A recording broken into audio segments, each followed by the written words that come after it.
Bună seara! Deci astăzi este 16 septembrie 2015. Pentru noi moldovenii din Roma și din toată Italia, un eveniment foarte important și aș ruga pe doamna ambasadoare Stella Stângaci să ne spună despre ce merge vorba, unde ne aflăm și de ce ne-am adunat astăzi aici.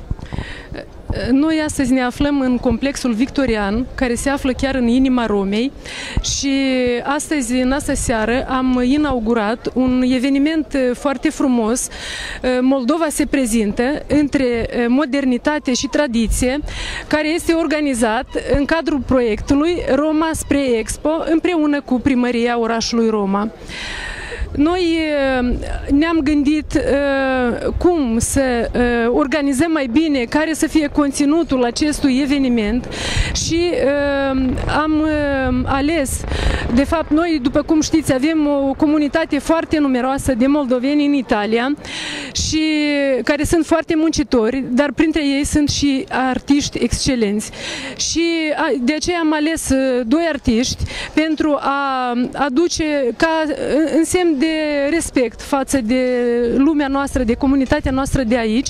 Am ales doi artiști, pe Vyacheslav Codreanu, care face mozaică în lemn de măslin, și pe tânărul nostru și promițătorul nostru pictor, care studiază la Academia de Arte Frumoase din Veneția, Mihai Ungureanu. Ne-am gândit că deci, întrucât expoziția de aici este legată de participarea noastră la Expo Milano 2015, nu puteam să nu punem în valoare produsul nostru strategic, care este vinul. Și ne-am gândit să-l onorăm cum?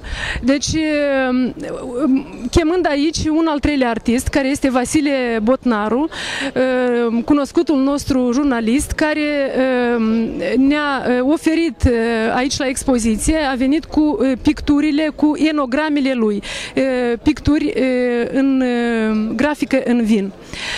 Am completat acest cadru frumos cu producția vinicolă a 6 întreprinderi din Republica Moldova, venit și societatea Rifero cu prune și alte fructe uscate în ciocolată să ne reprezinte aici. Am îmbinat această prezentare de produse și vinuri moldovenești cu vinurile și produsele italiene, tocmai pentru ca drept mărturie a excelentelor relații care există, de colaborare care există între Italia și Republica Moldova. Filmele făcute cu ajutorul dronei în cadrul proiectului Inima Moldovei.